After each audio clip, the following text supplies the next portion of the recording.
We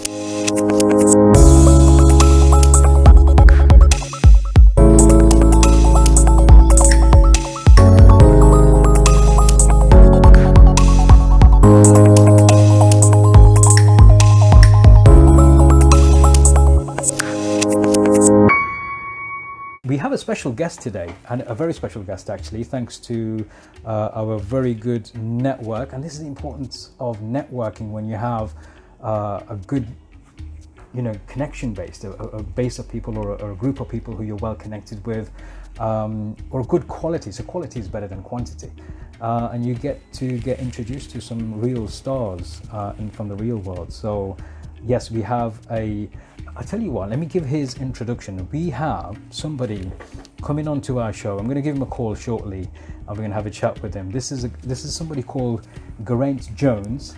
He's a professor of economics at Lancaster University Management School.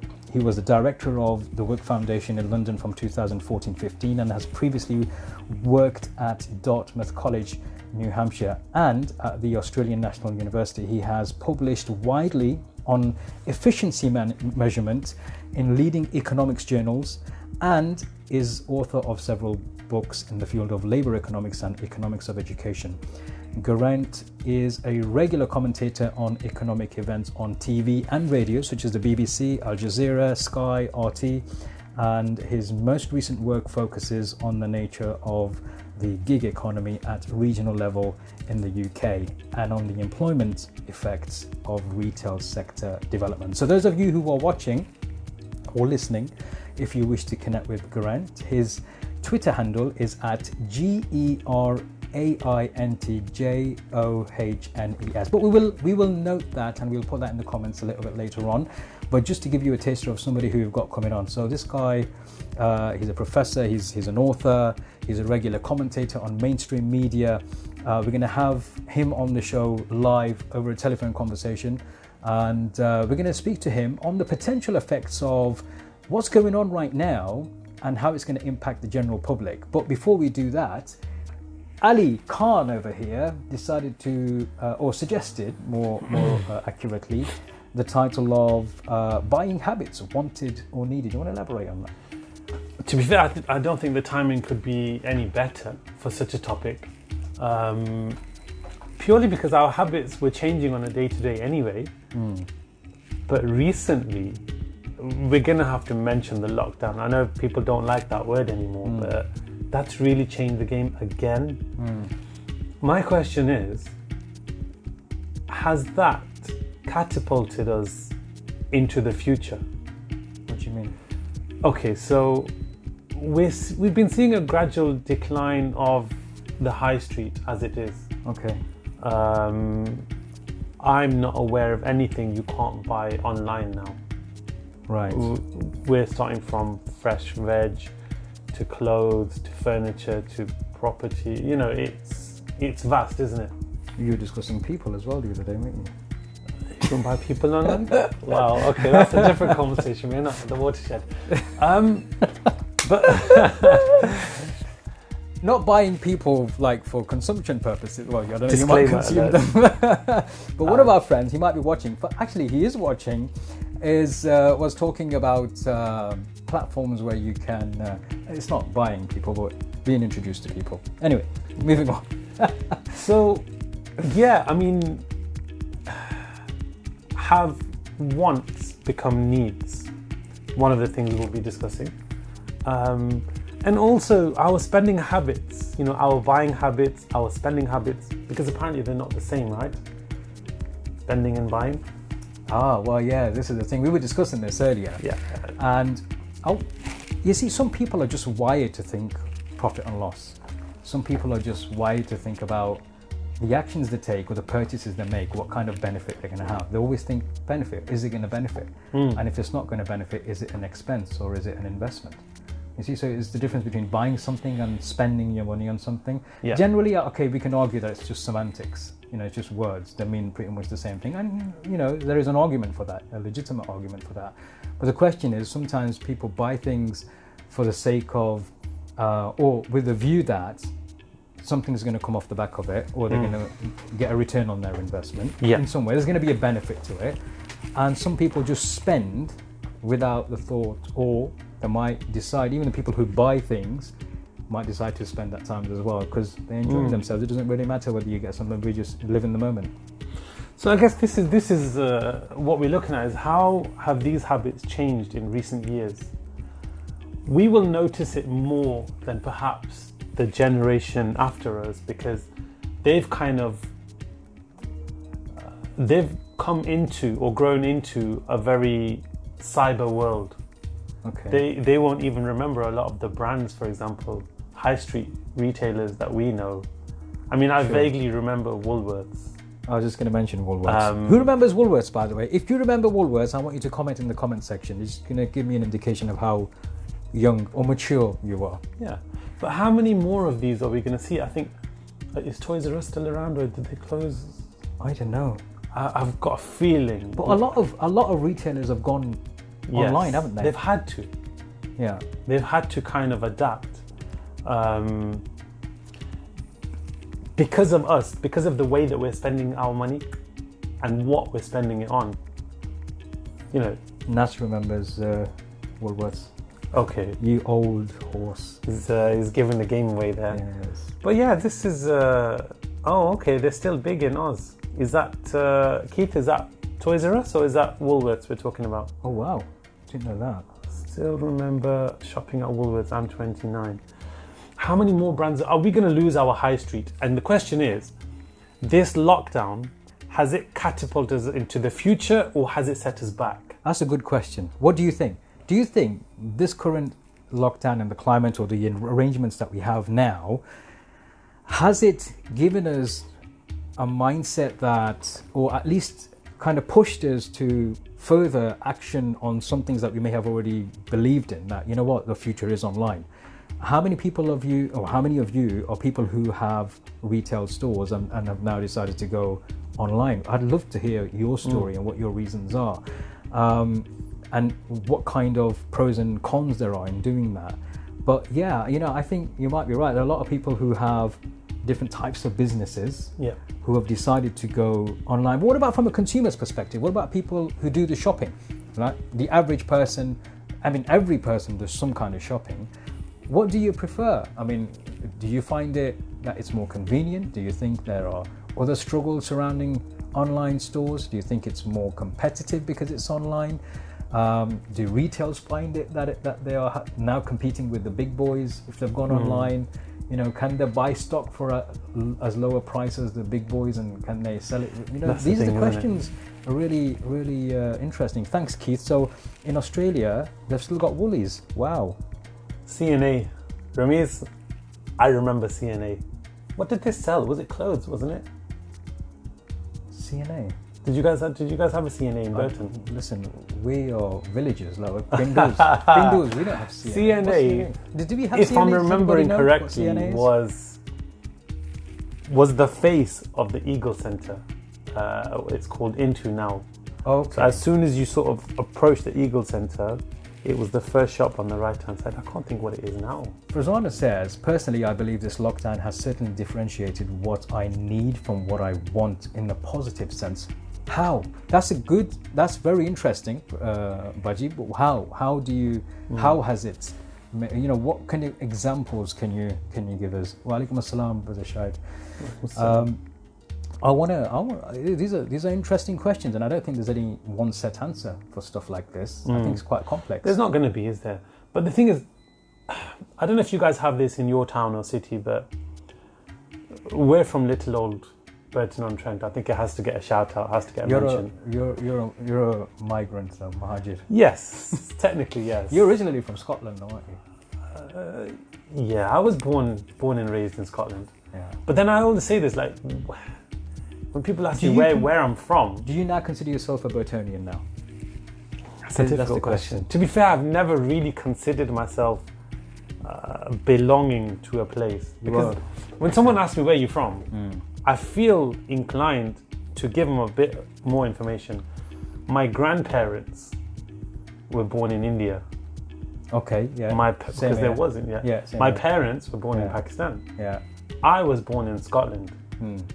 I'm now living in England. You know what? This is going to be what is your identity? I think the next topic should be, what is your identity? How do you identify yourself? Yeah. Because this is a very interesting. I mean, I have a very. It's true, because my parents were born in Pakistan, so they would like me to identify as Pakistani. Yeah. But I wasn't born in Pakistan. Yeah. You know, so if you enjoy being in Pakistan. I love Pakistan. Okay. I wonder how this has affected them financially. Keith says, I'd like to think COVID-19 will help bring about a better world where people value and buy from local and community. That's a good point. That's a good point. It's a nice thing to think and wish for. But in reality, I think with online stores, I think, I agree with Keith's vision. It would be fantastic. I think it's only a matter of time before we see the end of medium-sized businesses. Does that make sense? I think a lot of businesses have gone bust now. Yeah. You've got to be either a big player in the game, or know your place in the sense that you're a small-time local shopkeeper. Do you see what I mean? Medium-sized businesses with, maybe bigger stores or a couple of outlets or a dozen or so outlets are probably gonna be hurt the most, because the big guys are just getting bigger, aren't they? Yeah. And you find that the more, Amazon is Amazon, but the supermarkets just keep expanding. What can you not get from Tesco, for example? That's true. The range has increased. But how has that affected people's buying habits? This is the question, because the topic's on buying habits. Yeah. If you, as the viewers, how have you noticed, or even may have observed, your own buying habits, given the two different ways of buying now? One is the traditional retail outlets, going into town or a shop and buying stuff from there, and the other is online. Do you make sure that you only buy certain things online and not others, or is it because of if you have more time and can wait for delivery, you'd rather buy online? It's like buying clothes from some outlets. Their sizes are different. Do you prefer to buy clothes actually in physical store where you can try it on? How have your buying habits changed? How have our buying habits changed? If Madge reflects back a few years, we'll not say too many or how many, do you see a change in your own patterns? Is there anything that you would physically walk into a shop and buy before, which now you no longer see the need to? That's a good question. I think a lot of the stuff which I buy online is going to be tech stuff, because tech has evolved with the online presence, somewhat more faster. So mobile phones, for example. I don't think, since I've used online platforms to purchase mobile phones, that I've actually gone into a store to buy a mobile phone, because there are better deals online if you shop, which is for actually a good mention. Mobile phone shops, Yeah. What do they really offer? I mean, other than being able to hold the phone. I think there's a generational thing, isn't it? When you've got certain generation which are used to purchasing or making purchases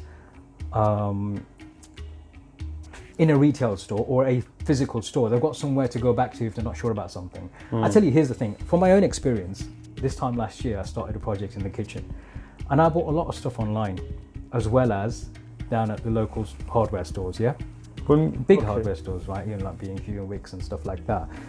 And I came to realize that some of the stuff you buy online, you can't check the quality all the time. You might think, it looks identical to one that's in the store, but when you come to fit it, I'll give you an example of the sink, the kitchen sink. I was fitting that, and I was looking at the different parts that fit onto it, but they weren't as sturdy, and there were certain parts that were missing, like the waist element of it, and the U kind of I can't remember what they're called now. It's been that long. Okay. But those kind of things, had I bought it in the store, I would have known what I needed and what kind of quality it is and how it felt, or even take it back to them if it wasn't right.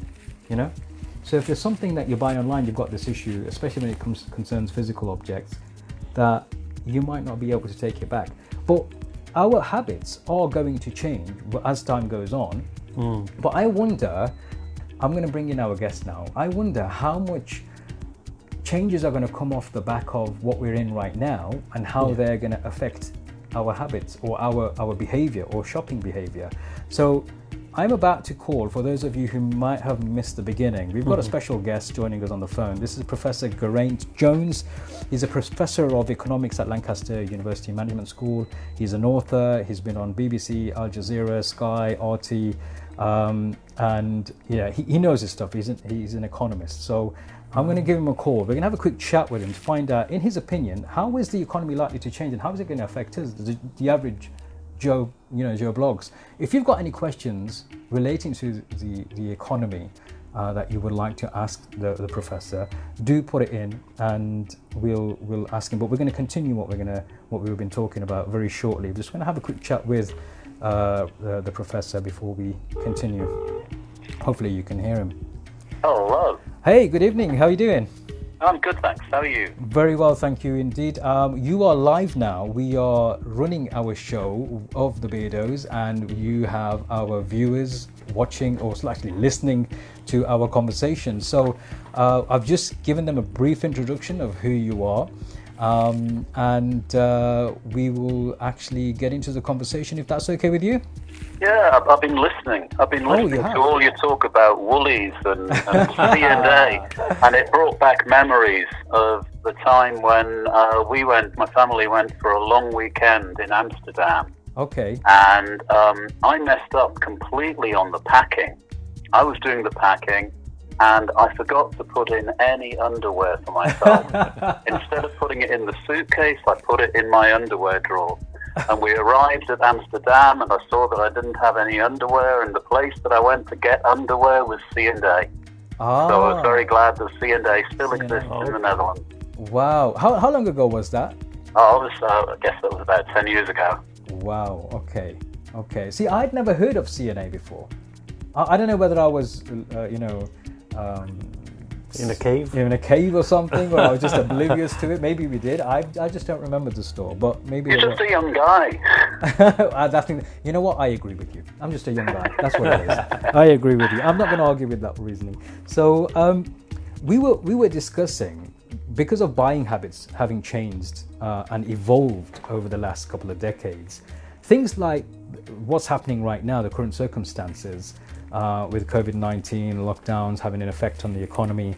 I wanted to get your views as an economist, as somebody who's in this particular field.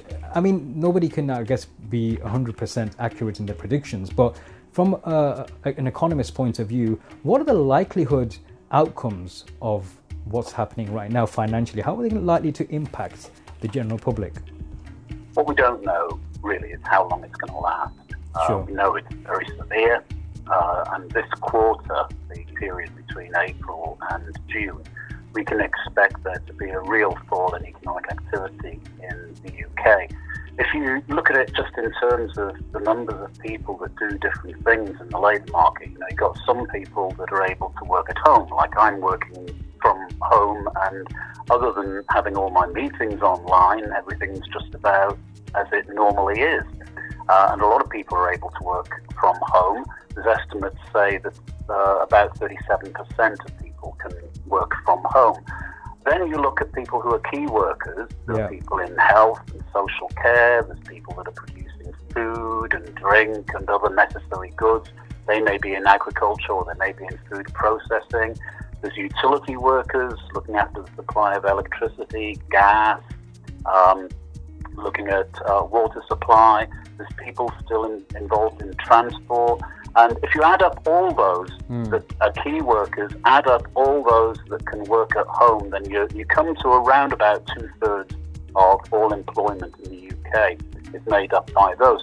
So you've got a third that's left over, and the third that's left over are people that are in often manufacturing, or they may be in hotels, catering, restaurants, pubs, theatres, cinemas, all this kind of area of the economy that's just pretty much closed down completely during the lockdown.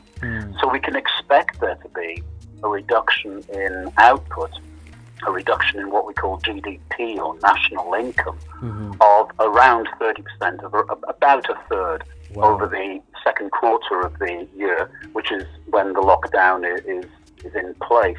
Wow. And what we really need to know beyond that is how long the lockdown is going to last. If the lockdown finishes at the end of June and we can move back to people working, going back to the jobs that they were in before, then there should be a fairly rapid recovery. Won't be a complete recovery, but there'll be a considerable bounce back. So everything really depends on how long the lockdown is going to be in place. Right. Okay. For the general public, given the kind of situation we're in, and with the uncertainty of all the things that you've mentioned, when it comes to money management, is there anything in particular you feel that we as a nation should be more conscious of? Should we start to be pulling back on additional expenses and maybe what you might call pleasurable purchases? Should we kind of, be okay and just carry on as we are? Are we going to have to dip into our savings? The general public, what would your opinion be on that? Well, for a lot of people that are not key workers and people that can't work from home, a lot of those people will be furloughed, and that's a new word that's entered the vocabulary just in the last few weeks for most people. And it means that they are at home, they're not working, but they are receiving an income. And it's important that they're receiving an income because that basically keeps them going, and it keeps them having the ability to spend. It helps keep the economy going as well, as much as it can.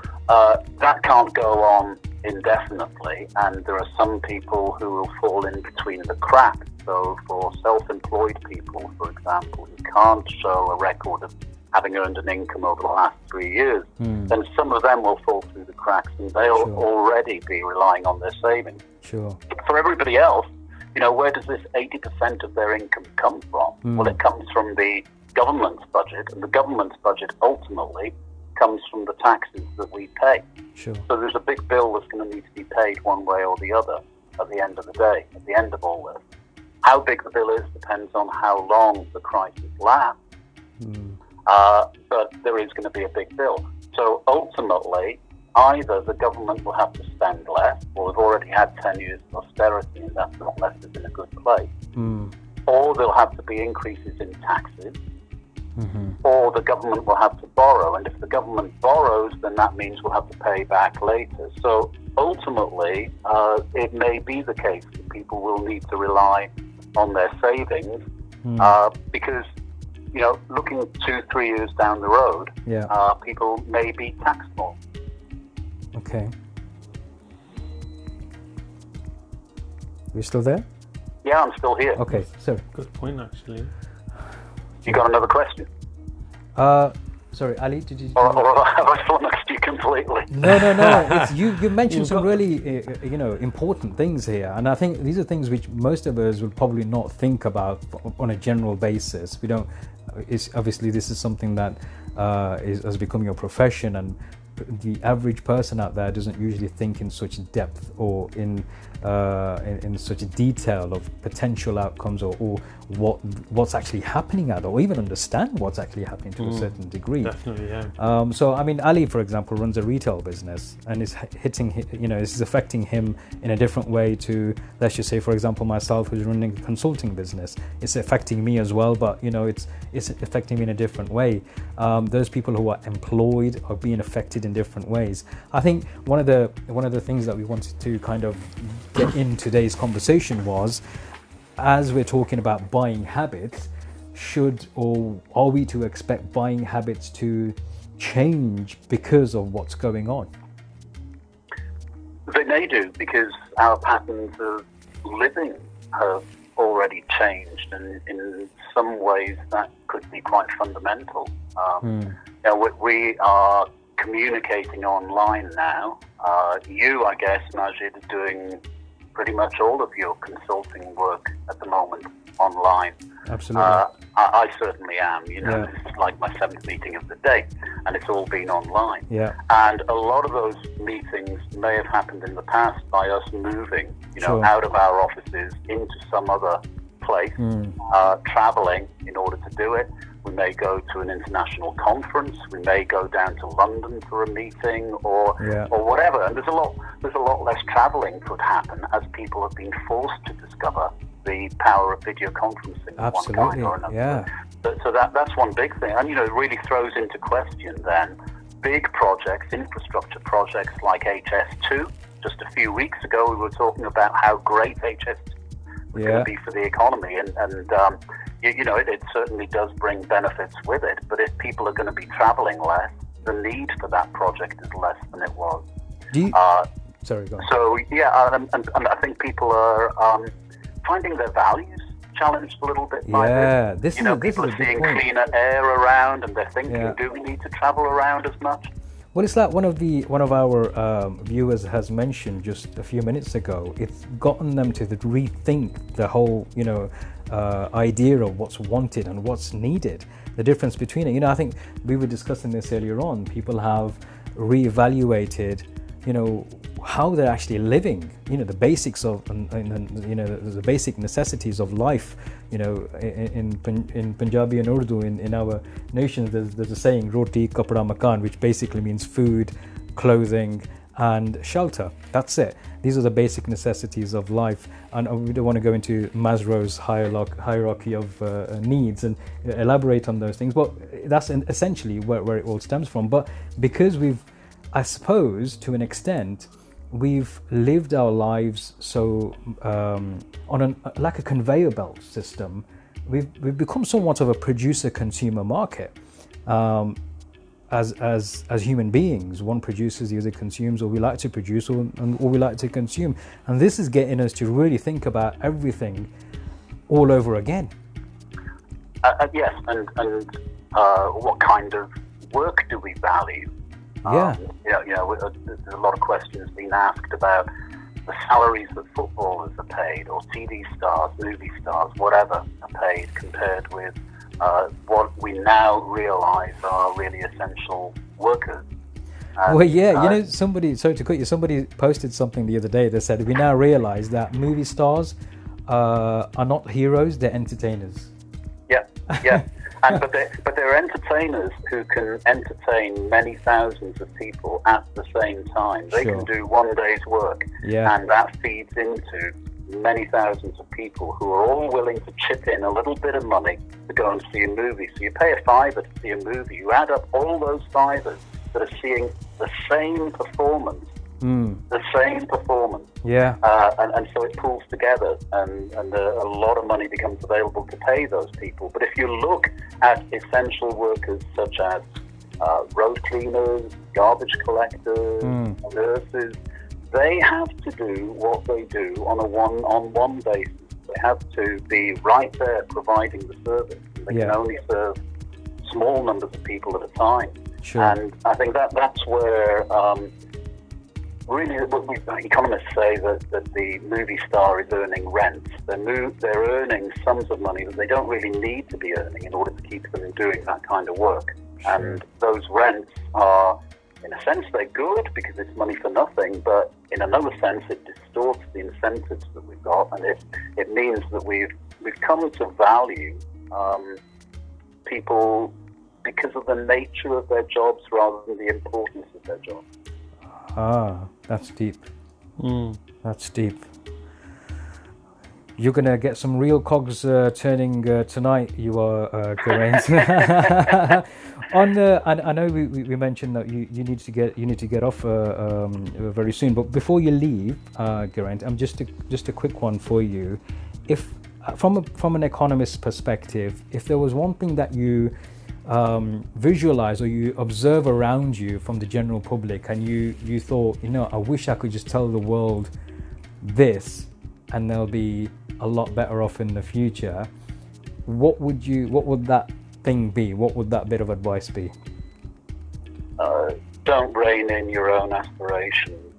Realize that if there are people that you that you admire, or people that you feel jealous of, or people that you wish you could become, let yourself become those people. Cool. Brilliant. Awesome. Grant, thank you so much for joining us this evening. It's been a Good pleasure. talking, Majid. Thank you very much. I'm sure I would certainly want to have this conversation or continue a conversation with you at some point, maybe over a coffee when all this is over, or maybe over a Skype, whatever's more convenient. And because obviously these things are changing, and our lifestyle is going to be reevaluated with all this. But we will definitely catch up at some point in the future. Yeah, take care, guys. Thanks for Good joining. talking. Cheers. Thank Bye. you. Bye-bye. That was Geraint, professor at Lancaster University, an economist, an author, somebody who's highly regarded in the particular industry. We're quite lucky to have him on board with us and have him joining us in the conversation today. So coming back to what we were discussing, obviously Geraint mentioned a few very important things that we will always be reevaluating within ourselves. And I guess this is a part of personal development at the same time when we sometimes go through adversities, we reevaluate who we are down to the core. Yeah. And one of the things that I like to usually talk about when I'm, whenever I'm asked to kind of speak on certain topics is to establish who you are. Self-discovery is the main important element of any progress in any sphere of life. If we fail to discover or establish or at least understand who we are ourselves, and there are tools to help do that, as we do in NLP as well with the coaching element. But there are ways to actually understand yourselves better, to understand what's going to make me happy. Where is it that I want to go? What is it that I'm satisfied or dissatisfied with? Why am I even listening to other people in certain circumstances? Ambreen, thanks for joining it. Ambreen's also an NLP, I was going to say practitioner, but I'm sure she's a master practitioner. She could be even a master trainer, I don't know. But Ambreen's also, thank you for joining us. Everybody else also, Mariam. So yeah, I think when it comes to buying habits, we often find that sometimes in the past, a lot of you must have heard this saying, that sometimes we buy things we don't need, with money we don't have, to impress people who don't even like us. True. And it's amazing the whole log kya kahenge, what will people say conundrum, which people fall under. So, and this is a part of, when we go through the self-realization process, we tend to think less about what other people would say, what other people would consider, because it doesn't really bother us. It doesn't make much of a difference. It depends on who that person is, obviously, if there's a qualified opinion. Well, the people that we consider, once we've reconsidered, are different, aren't they? Now, prior to, reevaluating, you're thinking of people you don't know.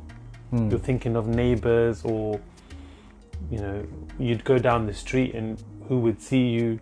It's not people that you're connected with, it's just who's seeing you, it's what image you're putting out there.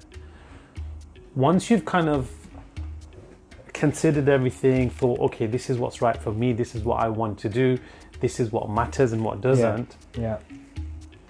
Straight away, you've put yourself first, which is the absolute right thing to do. And after that, you'll always have that leeway now, newly found leeway, to really only consider those that matter. That depends on your values, doesn't it? When you put yourself first, under what circumstances are you putting yourself first? Look, I was listening to something a few weeks ago, and there's a cultural difference. There's a dichotomy in beliefs and cultural norms even from people within one country who come from different backgrounds. We, for example, we were talking about wealth management and money and buying habits and even giving of things. And the culture of giving is more prevalent in some households or communities than in others that I've seen, that I kind of, it could be just a subjective opinion. But I'll give you an example.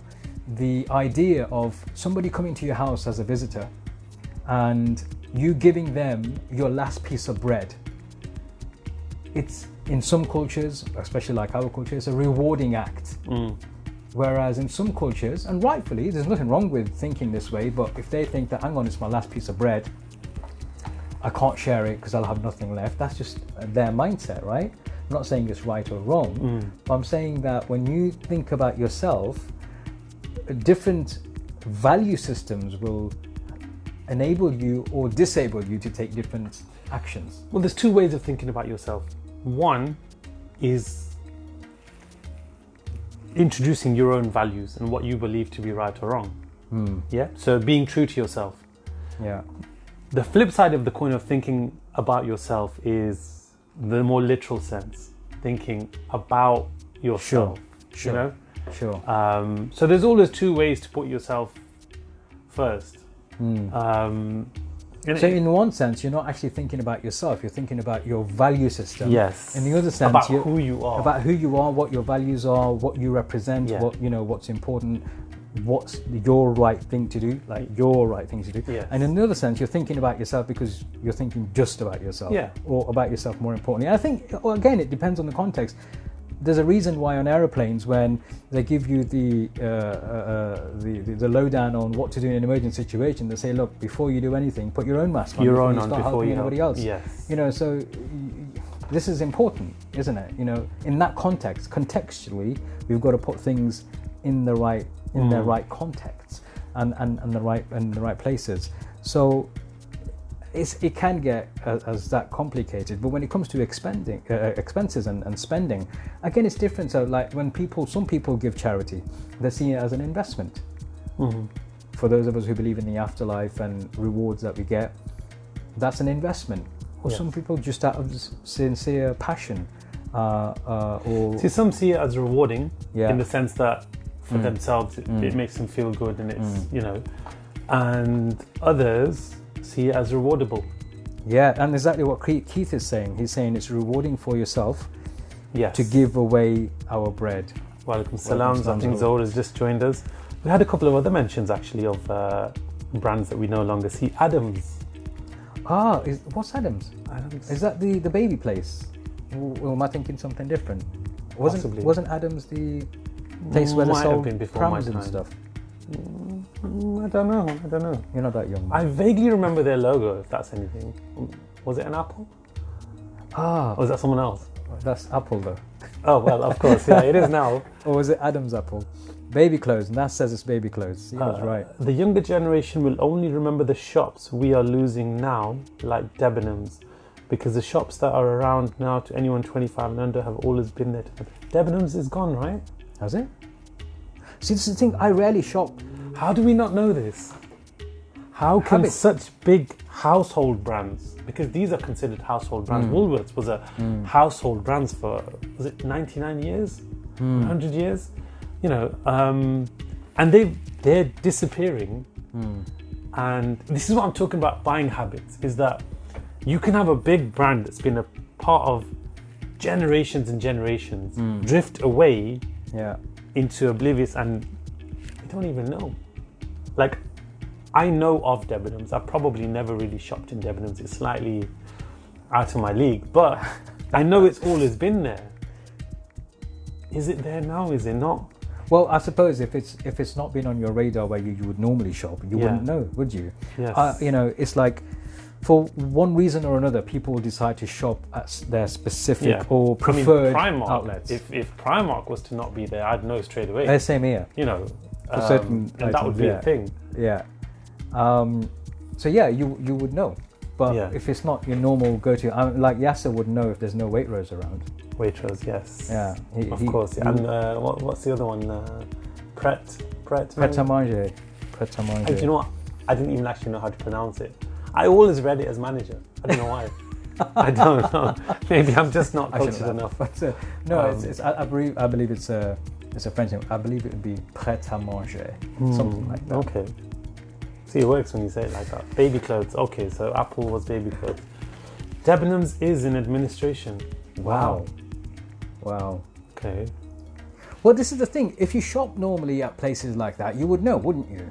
But have your buying habits been influenced because of what's going on? So right now, we're obviously in a lockdown situation. We can't go out very often unless it's for necessities. And your shopping habits are going to be changed. It's going to become habitual to shop at certain places for certain items or whatever items.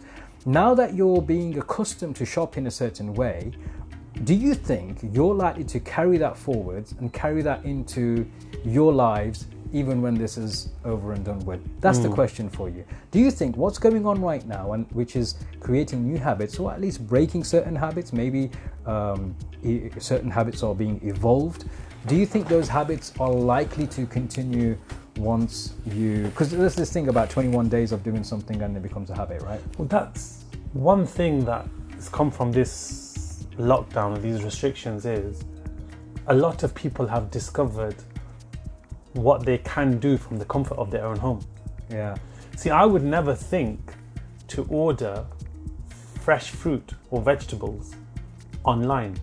Yeah, same here. It's just doesn't. Yeah, you've got fit. to pick up the apple, and I don't know what I'm checking for. Honestly, guys, I've been buying watermelons and things for probably. You pick them up and you give them a knock. Yeah, but you don't know what you're what taking. Are Just you makes you look actually good. doing? What is that? It's the sound. You know, if it's like, you can tell whether it's how juicy it is. Yeah, because We it's all going to do sound it. more hollow. I do it every time I do it. Even when I pick up a pineapple or whatever, I'll Yep, that is a pineapple. I can confirm that that's a pineapple. But other than that, what am I doing? So, how do you check mangoes? oh, come on. Yeah, we're not going to that. But No, I'm genuinely. oh, okay. Not. The thing is, Look, there are different. Okay, let's move on from that conversation. Supermarkets are saying that we will pick fruit or fresh groceries as you would pick them yourselves. So we'll not give you the old ripe stuff or the old, Now, I've been hearing that for years. I don't know if you've heard it. The advertisers saying, look, we'll pick it as if you'd picked it yourself. Okay, I didn't believe it for a second. right. Who's that?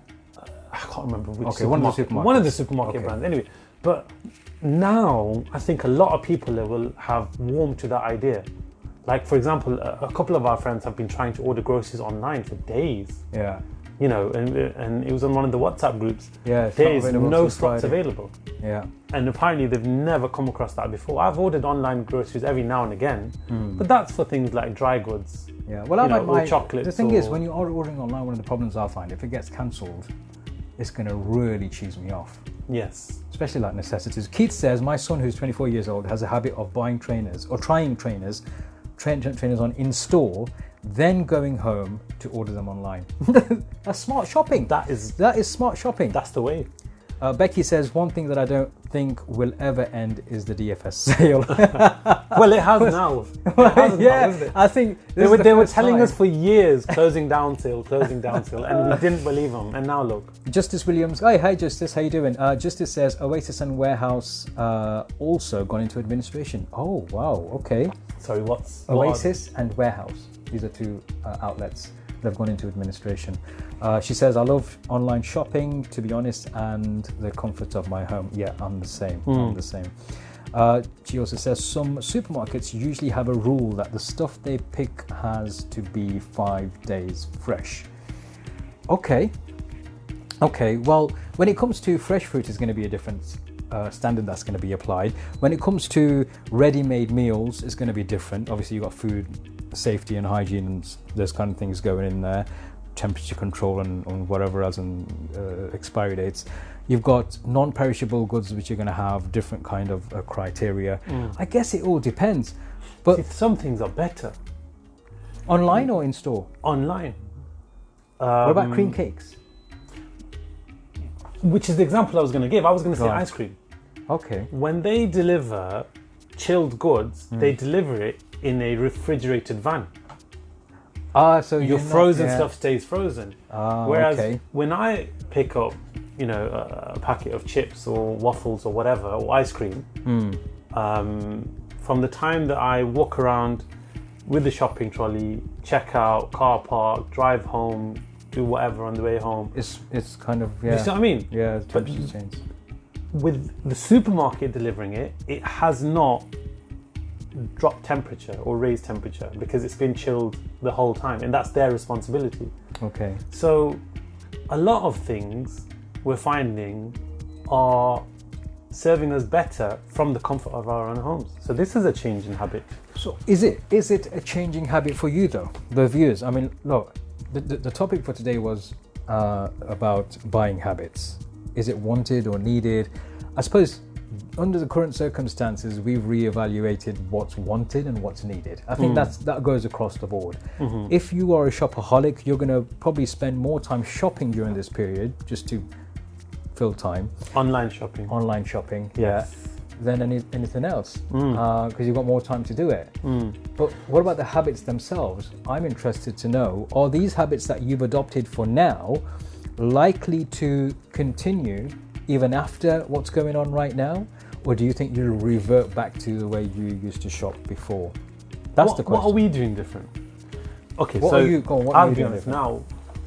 I have some habits that I've only learned through needs or necessity now, the situation, and I'm thinking, you know what, that works for me. Now I don't know if I'm getting more exercise now or before. Okay.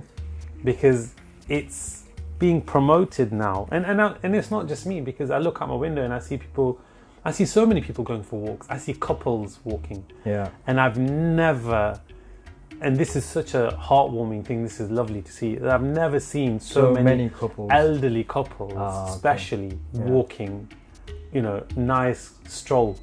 Yeah. Not, obviously they've got things going on, but it looks as if it's not a care in the world and it's just the two of them, for that 30 minutes or whatever it is. Why does it take a situation for us to realize that? It's been there the whole time, hasn't it? Yeah. What's changed for you, Maj? What's different? What are you going to hold on to? Have you done anything different in the last couple of months that you thought, this works for me? I can't say I have, because I tell you what, around 2005, 2006, I made some very conscious decisions to get out of the rat race. Okay. Prior to that, I was, those people who know me, I was working in a sales environment, hardcore, cutthroat, all commission only, but I was earning a lot of money for my age. And there were times where I was paying £2,000 a week on tax alone. But I came to, I'm quite blessed, because I feel that it took me, there was an adversity which happened in my life at the time. I lost my business when I was 24, 25 or something like that. And rather than going to zero, I went to minus, a big fat minus. Okay. Yeah. And I'm blessed that I went through that at that age to understand. Just before actually that happened, I was still in that frame of mind where I was questioning things. I was questioning, look, here I was, 22 years old, paying a couple of grand a week on tax alone. I've got the latest sports car. I'm living in a flashy apartment in the Manchester city centre. I've got everything what we normally people would, from the outside world, consider well they'd ever want. Yeah. But there was always that, I know it sounds like a bit of a cliche, there was always something not quite right, something missing, something like some void, which wasn't being satisfied, and these were my rebellious days, and so I was a bit of a rebellious kind of a person at the time, and I think most 24-year-olds are, aren't they? But yeah, but at that time when I lost my business, it was the best thing that ever happened to me, losing that business. Wow, because for me, it made me reevaluate my whole life. I became very interested in myself as a person, to understand who I am, what is my identity, where am I going in life, why am I even here, what's the path that I need to follow. Big questions. These are very big questions, and let me ask you another question. How long did it take for you to be able to see that your business going under was the best thing that happened to you? I think because I come from a sales background, we have this rhino mentality, just keep moving forwards no matter what adversity takes place. It didn't take long to overcome the grief of losing business, but to come to the realization that I need to change my lifestyle, it it only took me a short amount of time to reflect on where I was and how I got there. Okay. That reflecting period was the main thing which made me change those ways. So for me now, when you ask the question, what have you changed? I can't say that I've changed much at all. Because of you any changed significance. prior. Yeah, way before. I live a lean lifestyle in terms of the way I'm organized, the way I do business, my relationships, everything is, I try to be, So do you think minimalist. This lockdown could be that adversity that you went through, as a 24-year-old for the masses? That's a good way of thinking about it. This could be the best thing. I know people who have found, so for some they've found a spiritual connection, some there's a religious, they found religion again. So for some people they're finding themselves and getting to know themselves a bit more, whether it's buying stuff or selling stuff, or the way they do business, or the way they have the relationships, the way they manage relationships.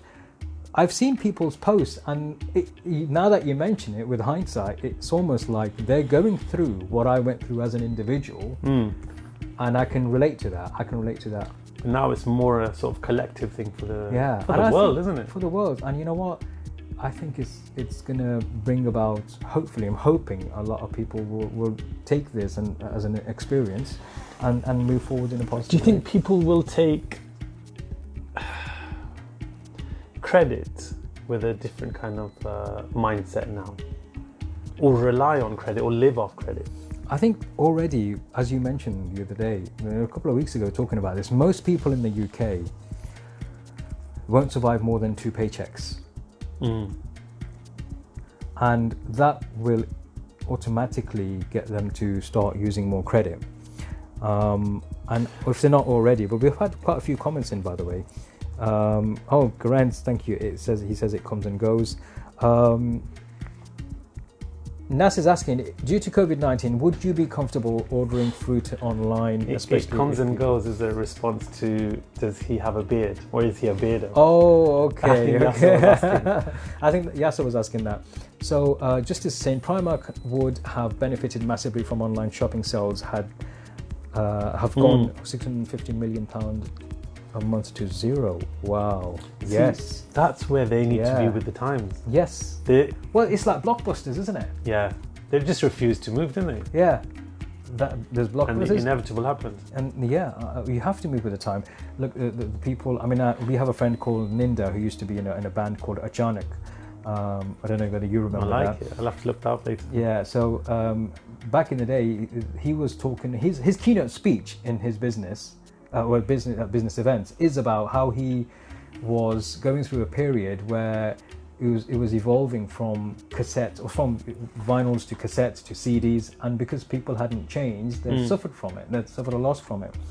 Garant also says the job retention scheme might help, a kind of basic income, but we don't know how long it will last. That's true. Is this the scheme itself? Yeah. So the furlough could only be... I believe so. There are a lot of them. Wow. So it's not something that I really truly understand. I think we have a friend of ours who could possibly answer that. Frazana says, have you thought of shopping in a supermarket as retail therapy? I've sometimes gone very late just to be by myself and have some peace from the everyday rush at home. That's a good point, actually, because shopping online is an experience, but shopping in retail is a different type of an experience altogether. Remember, we were talking about this the other day when I was delivering, remember the customer service training I was delivering for your staff? Oh, yes. And one of the points that we were discussing is when people come in for a dessert, or when people come in for anything, what are they actually buying? Is it just a product, or is there more to it? And we're talking how when people buy things, they're not just buying a product, they're buying the experience. The experience of going out, the experience of being spoken to nicely, the experience of having good customer service, which goes a long way. So very, very good point there, Baji. Thanks for that. Court says, my shopping has had to change due to being furloughed, as the 80% just pays your bills, and just about run my car when I was working. I could do overtime for other stuff like holidays and takeaways are luxuries now. I could buy clothes and tech whenever I wanted. And that's a good point because of... See, I think there's two sides to that. Okay, go on. I think a lot of people are in fact, or could in fact be better off on their couch getting 80% of what they would have got had they gone to work every day, travelled and all. Well, if you're on commission-based structure, this is it. then Yeah, that's this is the different. other side of the coin, isn't Yeah, it? but if you're in a fixed salary, then you've probably made financial commitments. Most people have made financial commitments. They've got car payments, and this is why I wanted to get out of that rat race. I didn't want any of these kind of liabilities. If I buy a car, it's going to have to be outright. If I buy a phone, it's going to be. It's not always the most economic way of doing things. Geraint will probably comment on that, but. Obviously, I now shop around and think if it is worth getting it or not. So we do the shopping around. But yeah, this is going to change. If you're going to be self-employed, it's going to be different to if you are employed. Yeah, because I think the vast majority of us like to live one notch above. What's the word for it? Our pay grade. Is that Okay, right? yeah. So, we like to have the odd thing that we can't afford, but we'll make it affordable through some kind of payment plan, loan, store credit, whatever it might be. Yeah. And then I think a few years ago we had the credit crunch. Sure. I think now it's time for us to crunch credit, as in, we should be the ones saying now, you know what? I can't afford that right now. And it's not something worth going into debt for. This is the point, isn't it? This is why the question that I was asking at the beginning was, are we buying or are we spending? Generally, when people tend to buy, they expect some form of value return or whatever for it. It could be an investment. I know, again, it's semantics and people can disagree and they'll have rightfully. But people don't see it as debt. Buying a nice car. Yeah. People do not see that car as a debt. Well, Bali says, now we will get used to getting what we need as opposed to everything we want. That's a good point. But Bali, do you think people will? Do you think people really will? I think most people might. Do we know the difference between what we need Well, that's and what a good we want? question. What is Look the difference? back to the I need an CNA iPhone. days The or kids. Woolworths days. Yes. I need an iPhone. And it's not just that they need. First, it was I need a phone. Yeah. Then it was need an iPhone. Yeah. Now I need the iPhone X, Y, or Z, 11X, whatever, Yeah. with this much memory. Yeah. So We are misinterpreting or kind of conflating the ideas, the terms between want and need, isn't it? yes. And this is the thing. Do we know the difference? If we were to compile a list, of things, for example, mobile phone, I think it's safe to say it's a need. Yeah. Well, To be able to stay in touch or communicate at least. when you're saying mobile phone, do you mean a smartphone or No, I mean just a communication device. There's a word for that, isn't there? There's a couple of ways. But, a dumb phone, Dumb phone. We'll stick with that one. So the opposite of a Yeah. smartphone. So a very basic. Yeah. Mobile communication device. When yeah. Nokia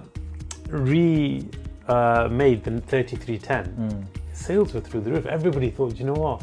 This is the way out. Yeah. And yeah. And for practical reasons, because the amount of screen time everyone was having was, Now there are manufacturers making phones to give you. But that didn't last. Yeah, it didn't. It didn't last. Justice is saying, I think now more than ever, it's important to explore your mindset around money.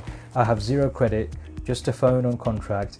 I even got a brand new car in February, but it's a new subscription model, no finance. Excellent. And that's the way I live as well, Justice. You and I have something in common there. I'm the same. I don't have debts like that. I don't have, I don't like to have them because I've been on the other side. Yes. And I've understood, for me personally, it might not be for everybody, but for me personally, I don't want the headache. I can wake up, I can go to sleep at night, without any fear of that something's going to be taken away, and wake up in the, I can have a good night's sleep. And it's never about showing, what's the phrase? Cutting your own nose to spite your face, something like that. So yeah, I totally agree. Bali says it's time to reset our minds and our way of thinking. Okay, Bali, how have you reset, and what kind of things can you share with your reset? What have you noticed differently? So yeah, some people may not notice the difference between the needs and the wants, because especially, I suppose, with different demographics, when you've got households who have already been what would be the word, living economically, or like a lean model for themselves, I think people within that household will automatically know that these are needs and these are wants. More chances. I think it's there'll be faded. higher chances. That line has faded. Do you reckon? Yeah. A phone is a need, only just, but we can class it as a need.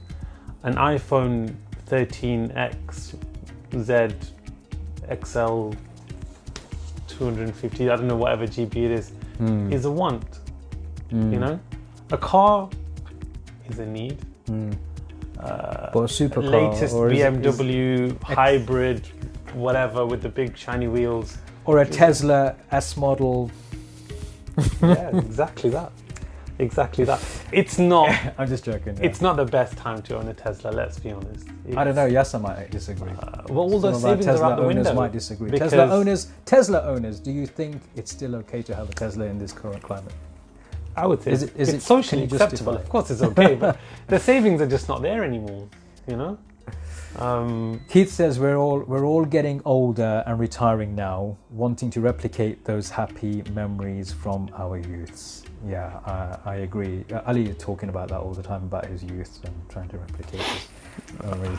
Justice says children think their wants are needs regardless. Yeah, exactly. I need Do this. children know the difference? They don't. I don't think they do. They don't. They need, that comes with education and experience. Yes. Unless your children are educated by you, as soon as you notice things like that, look, we can't preempt everything when it comes to educating children and finance and money management or all that kind of thing. But what we can do is there's one thing being proactive, there's one thing being reactive, there's another thing being interactive. So we can be proactive at times with things which are common to help our kids understand certain things about life from our own perspective. Of course, it's going to be all subjective. There's certain times we're going to be reactive, when we only respond to something when it's happened, it's already happened. And there's something called interactive, when we are interacting within situations to kind of give them a response. Now that's the important thing. Again, for me, it's more important to be responsive than reacting. Responding rather than reacting, sorry. So reacting by its very nature is not very well thought through. But when we respond to situations, what we're doing is we are thinking about how to respond and what kind of comeback we're going to give. So yeah, and that's just my thoughts on that. Children think they'll What else is a grey area between need and want? So there's so many examples, isn't there? So many examples. I mean, I think there's grey areas. There might be more than 50 of them. I think there's grey areas. third week in a row. Third week in a row. Same reference. Yeah, so I think those grey areas might differ between different circumstances, individuals. But can they? A need is a need regardless of the individual, isn't it? Okay, so there's levels of needs as well, aren't there? Right? I need a house. Okay. Do you need a 7-bedroom house?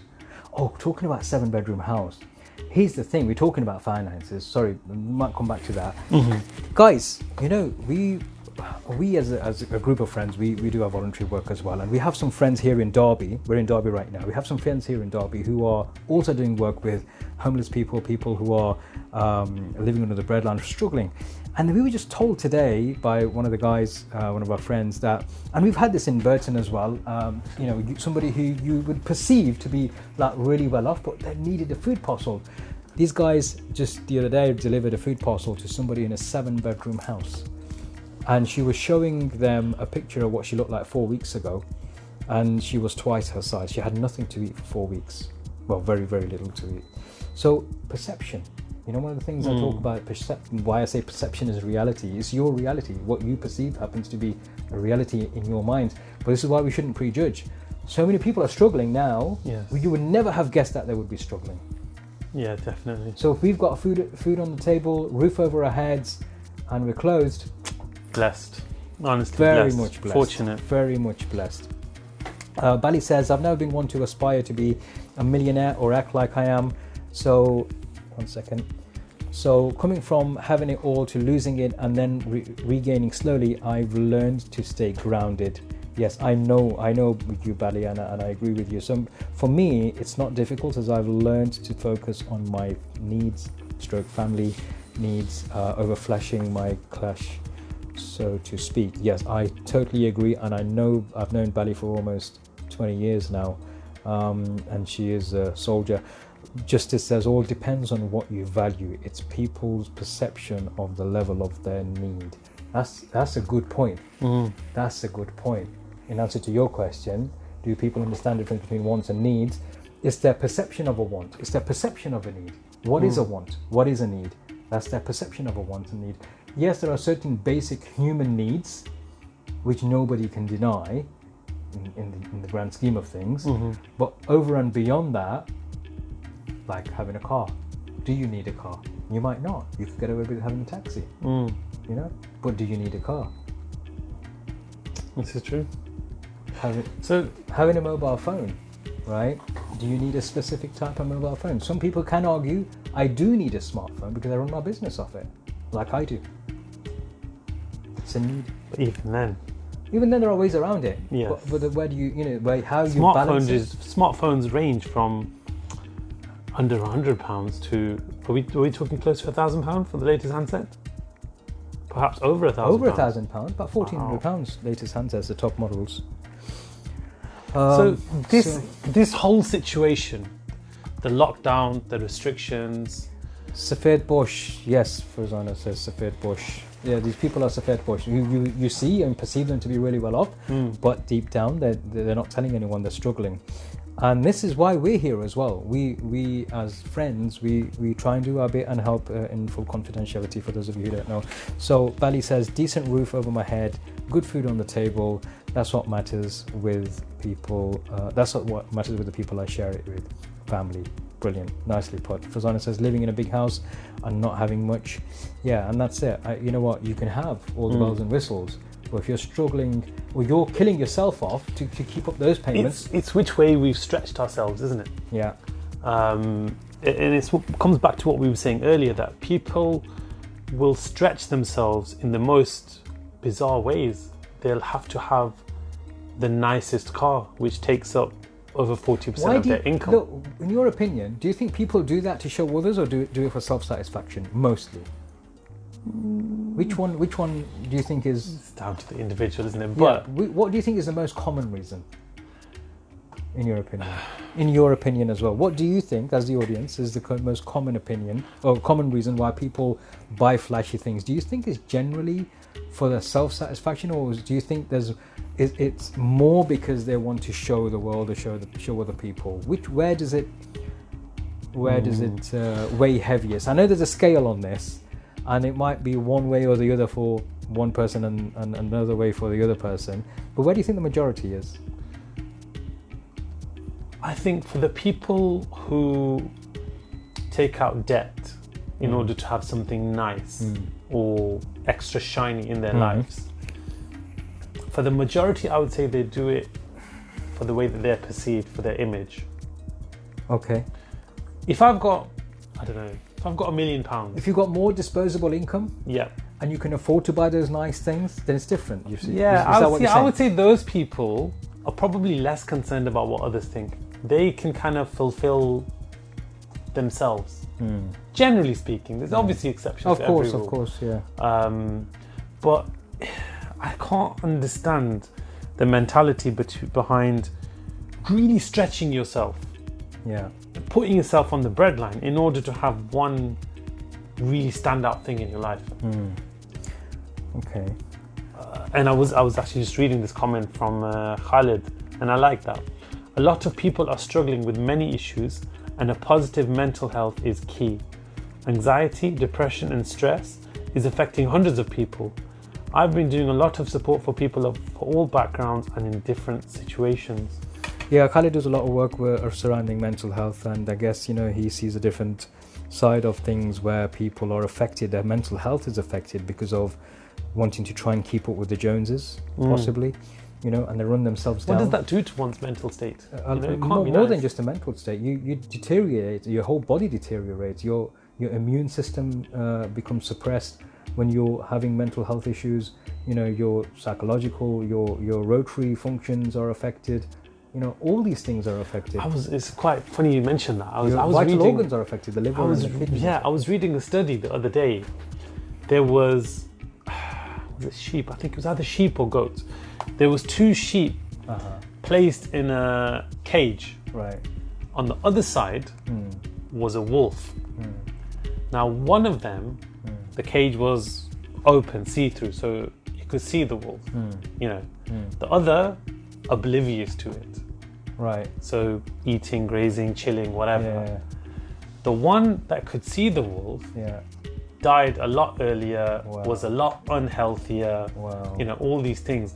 And it was related to studies with humans that, this does affect your health, your organs, not just up here. Yeah, exactly. I can understand the depression or being put off your food, but it's proven to affect your internal organs. Things that you wouldn't even relate. Like, for example, your liver or your lungs or your kidney. How would you relate that to stress? You wouldn't. Or anxiety. You wouldn't normally. But it's like night workers. People work during night shifts. Yeah. It affects their kidneys. It affects their respiratory systems. It affects their biology. And this is something we learn in risk management as well, because this is why we should avoid doing too much night work. Yes. Although I'm a bit of a night owl myself, which is a bit of a contradiction. But doing night shifts, you're right. The mental health elements have an effect on. I think this is something that really needs to be looked into more. No, definitely. I think that would change the way that people behave, the way they spend and the way they buy.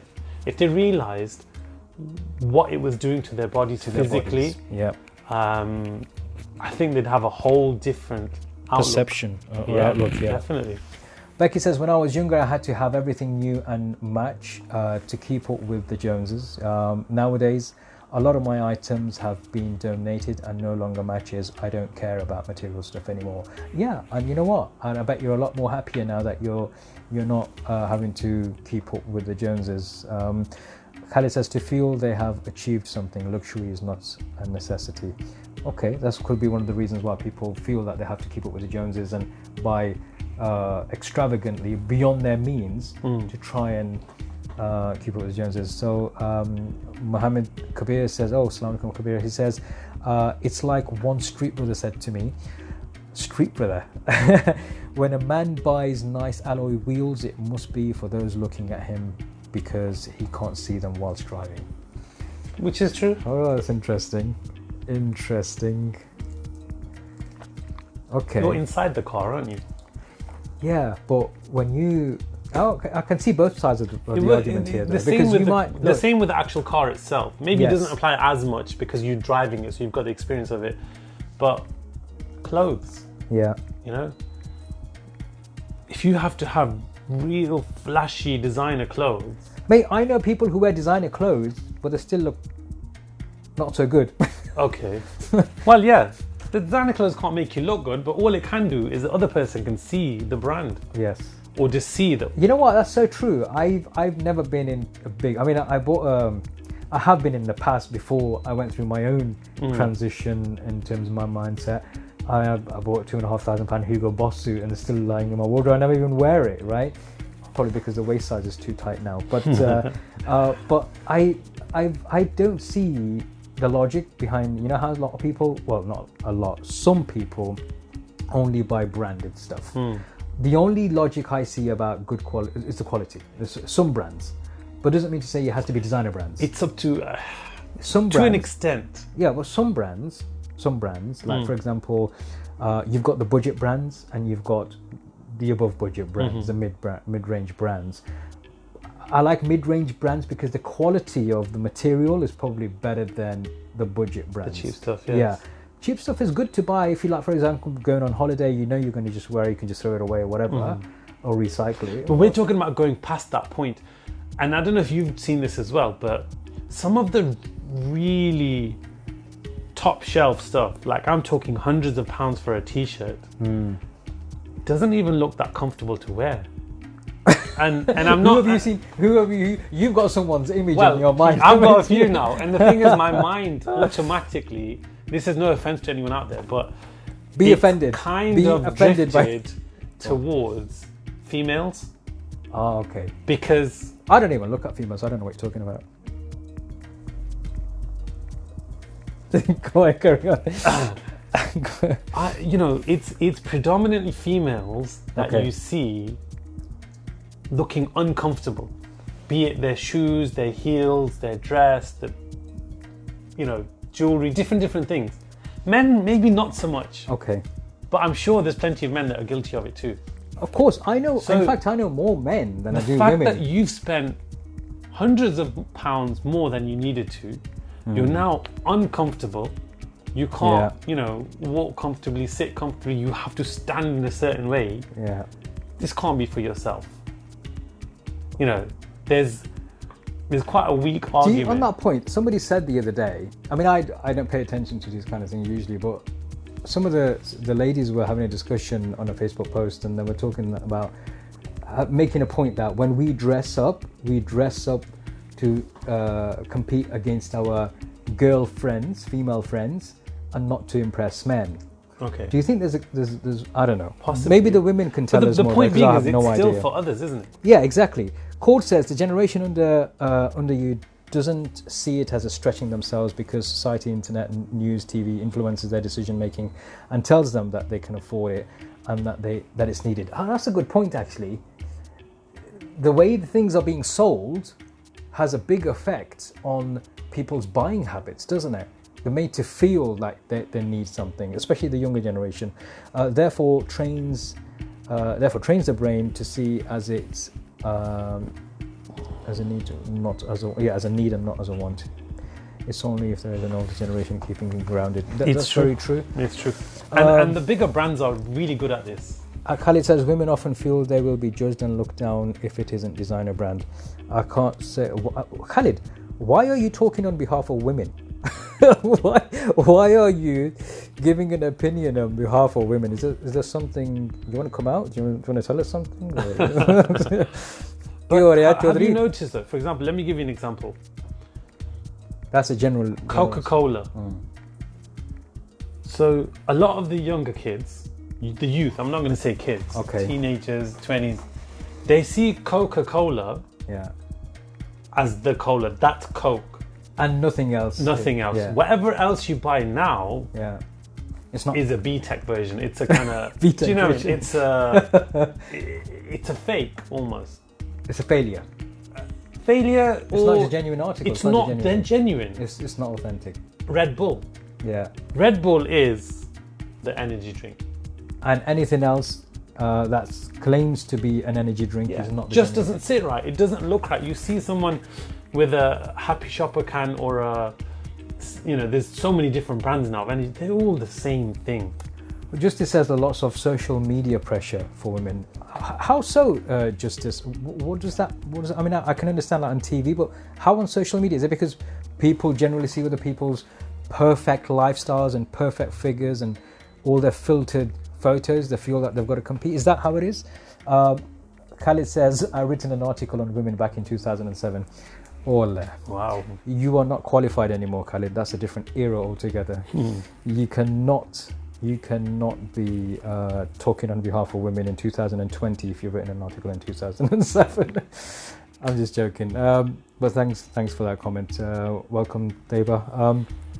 Right. Okay. I can't see things going back to the way they were. I think this has changed us. I think in summary, because we've been online for a long time now. In summary, I think we've gone through we're going through a hell of an experience for some people. Some people will not be fazed by what's going on. For me, this is more like the lockdown element gives it a more Ramadan feel to me, because I'd go on a digital detox and a social detox during Ramadan. So you lock yourself down? Yeah, I lock myself down. Social media off. I'm not sure that's going to happen this year with social media because of a lot of activities now having to take place over social media platforms than there have been traditionally for me. I'm not sure about that, but generally speaking... But it's a change nonetheless, because the way that you use it will be different. Absolutely. So that's the thing for me. And for me, again, when it comes to buying habits, again, they haven't changed for me because I was already quite conscious of my lifestyle and the way I live to try and make it as peaceful for myself and my family as possible. Everybody else, I think, who haven't gone through that, I think they're going to go through some good learning curves. It's going to be a bit of an experience, and hopefully, we all come out of this in positive ways. So right now, we just want to come out of it. Well, Kabir says on the flip side, I guess it depends on what benefit you derive from it. Like many, I was into labels. However, that has changed with life's priorities. However, there are some points that are of quality and worth. The actual products. Sorry, yeah. I should put my glasses on, shouldn't I? Yeah. So yeah, there are quality. That's all back to what I was saying. There are products which have quality. They like that's their like mission statement, isn't it? Like Volvo is known for being strong, right? Apple are known to be known to be innovative. Sorry, is Volvo still around? Yeah. Volvo still make good cars. Oh, it was Saab that. Walaikum assalam, Shafali. Becky says women are made to feel inadequate and judged in many areas on social media, particularly the beauty and fashion industry. We're encouraged to buy the latest item to be acceptable or accepted. Ah, okay, that's interesting. I didn't know that. I'm so out of touch with what women want. Probably a good thing. You just need to know what your woman wants. That's it. That's you covered. Inshallah.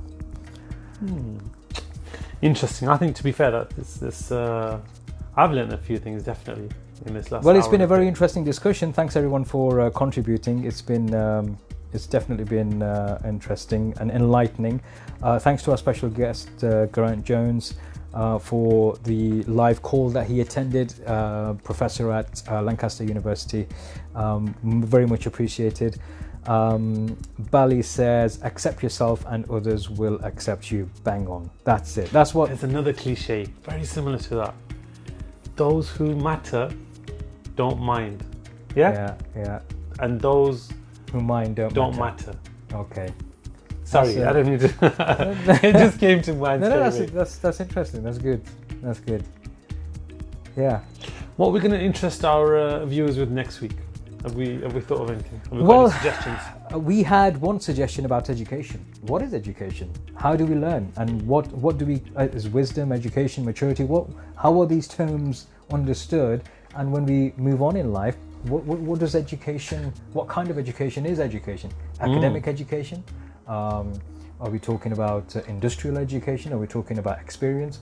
And how to actually help educate not just ourselves, but those we're responsible for, maybe children, people who've got children, who've got kids. How do you educate your kids?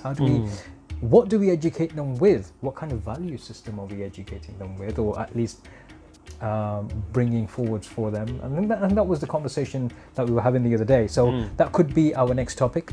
But if you have any topics that you would want us to discuss, somebody mentioned something earlier on. We'll have a look at that. Thank you, Bali. Thanks for joining us. This time again next week. You have been watching and listening to the Beardos, and we shall catch up with you same time, 6 o'clock Tuesday evening next week. Have a good evening.